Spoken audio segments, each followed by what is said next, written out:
So 2வது அத்தியாயம் கீதையின் உட்பொருட் சுருக்கம். இதுல மொத்தம் 72 ஸ்லோகங்கள் இருக்கு. ஓகேங்களா? இங்கதான் பகவான் அர்ஜுனனுக்கு சொல்லி கொடுக்குற அந்த பாடத்தை ஆரம்பிக்க போறாரு. அர்ஜுனா ஃபுல்லா அந்த உணர்வுகள், இந்த தன்னோட உணர்வுகளை வெளிப்படுத்தி நான் சண்டை போட மாட்டேன் அப்படின்னு சொன்னதுக்கு அப்புறம் கிருஷ்ண பகவானோட பதிலடி எப்படி இருந்துச்சு அப்படிங்கறத பார்க்க போறோம். இந்த அத்தியாயத்துக்கு இன்னொரு பேரும் இருக்கு, சங்கிய யோகா அப்படின்னு சொல்லலாம், திவ்யமான அறிவுன்னு சொல்லலாம். ஏன்னா அர்ஜுனனுக்கு ஒரு உயர்ந்த நிலை புரிதலை ஏற்படுத்தி கொடுக்கறது. தான்னா யாரு, தன்னோட உண்மையான இது என்ன, கடமை என்ன, வாழ்க்கைன்னா என்ன, இறப்புன்னா என்ன அப்படிங்கறதெல்லாம் சொல்லி கொடுக்கறது இந்த அத்தியாயம் 2 ஆரம்பிக்குது. இப்போ அர்ஜுனன் ஃபுல்லா குழப்பத்துல இருக்கான். அவனுக்கு ஒரு உதவியற்ற நிலையில இருக்கிற மாதிரி அவன் ஃபீல் பண்றான். அதனால அவன் சத்திரியனோட கடமையை செய்யாம இருக்கான். அப்ப கிருஷ்ணா ஃபர்ஸ்ட் என்ன பண்றாரு அப்படிங்கறது பார்க்க போறோம்.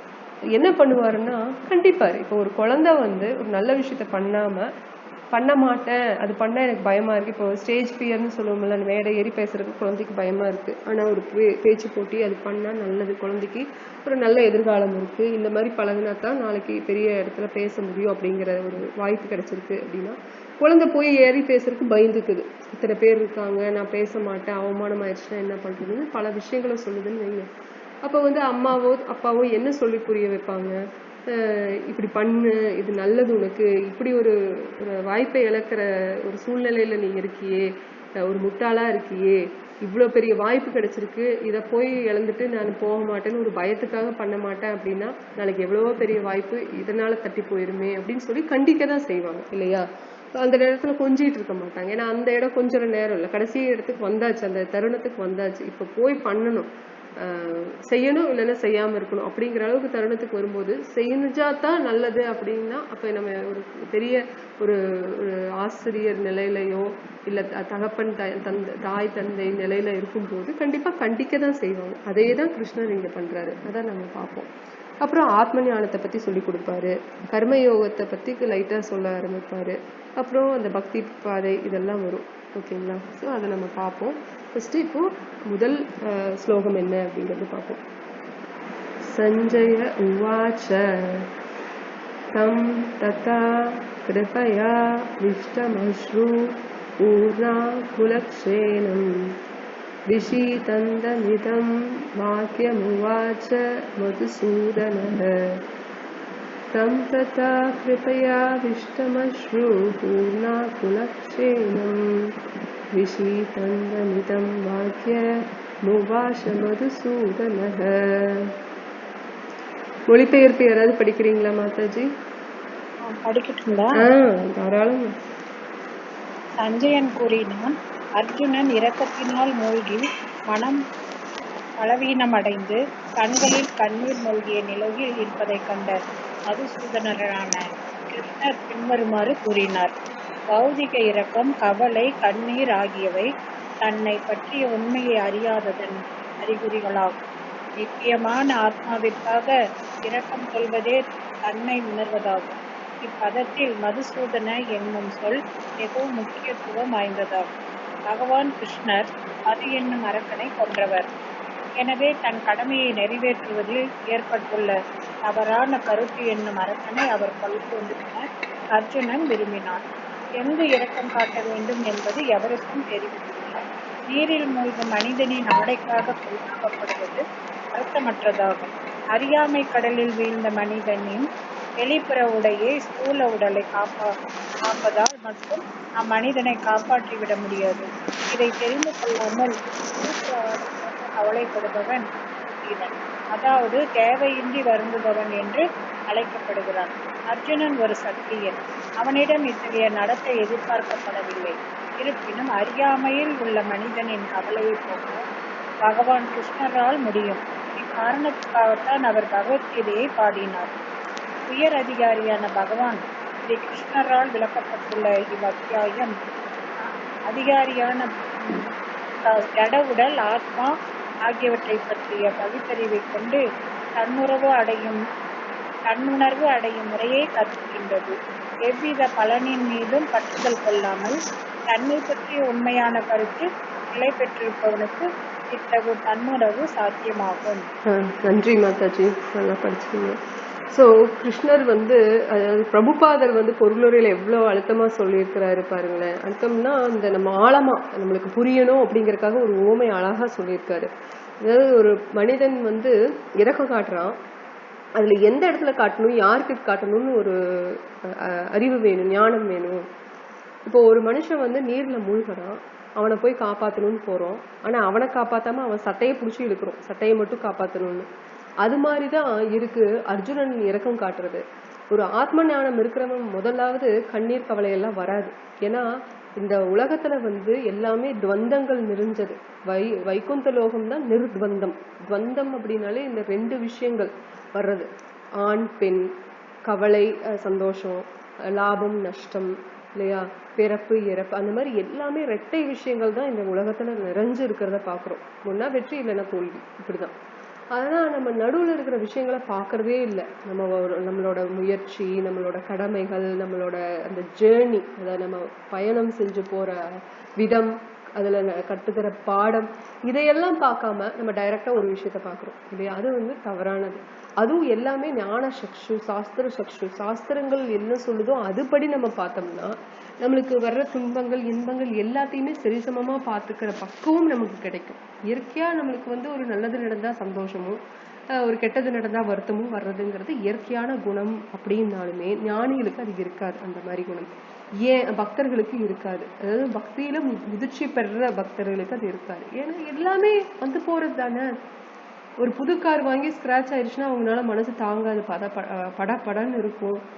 இல்ல ஸ்கிராச் ஆயிருமோ அப்படிங்கிற பதட்டம் இருக்கும். அதனால அதை பொத்தி பொத்தி பாத்துக்குவாங்க குழந்தை மாதிரி.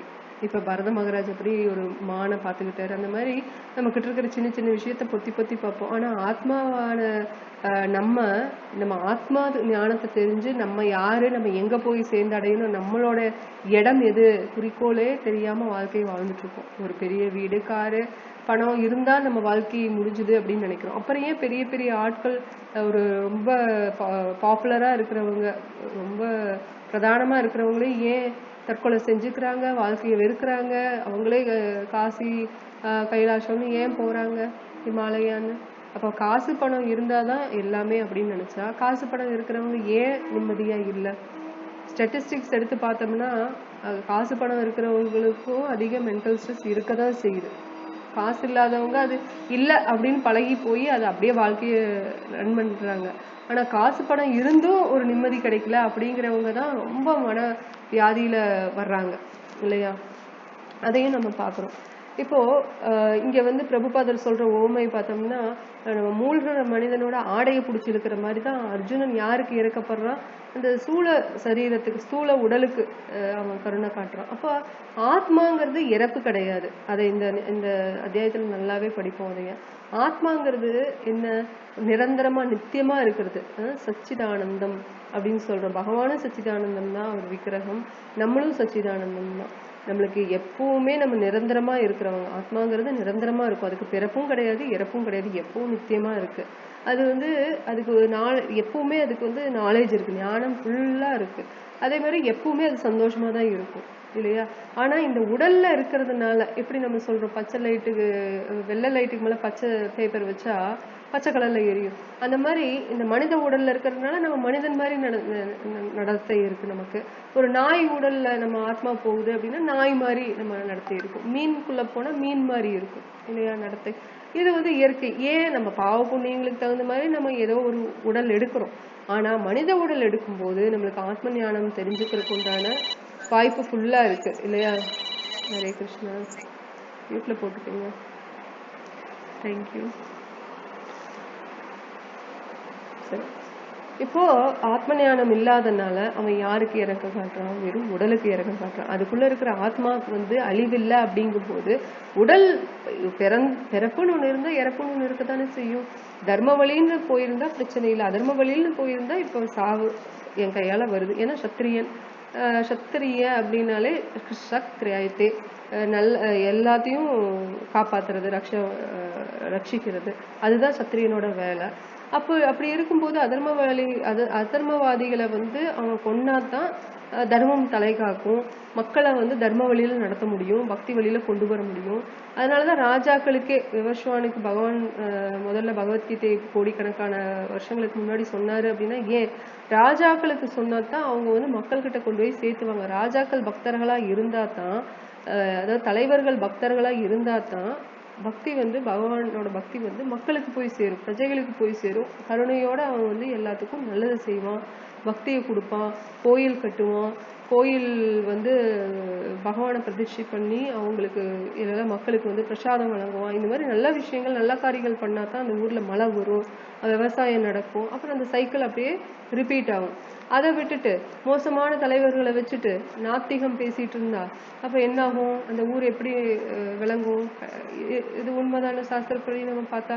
அதனாலதான் பகவான் யாரை சூஸ் பண்றாரு, ஒரு பிராமணனோ இல்ல சூத்திரனோ அந்த மாதிரி சூஸ் பண்ணல, ஒரு அரசன் ஒரு சத்திரியனை சூஸ் பண்றாரு. ஏன்னா அவன் தான் தலைவன். ஆனா பிராமணன் தான் தலைவர்களுக்கு சத்திரியர்களுக்கு சொல்லிக் கொடுப்பாங்க நல்ல விஷயங்களை, தர்மத்தை வேதங்களை சொல்லிக் கொடுக்கறது பிராமணர்கள் தான். ஆனா பகவத்கீதை சொல்லிக் கொடுக்கறதுக்கு பகவான் எப்பவுமே யாரை சூஸ் பண்றாங்க, சத்திரியர்களை தான் சூஸ் பண்றாங்க. ஓ அப்படியாங்க மாதாஜி? இப்பவுமா இப்ப ஓகேவா மாதாஜி? ஹரே கிருஷ்ணா.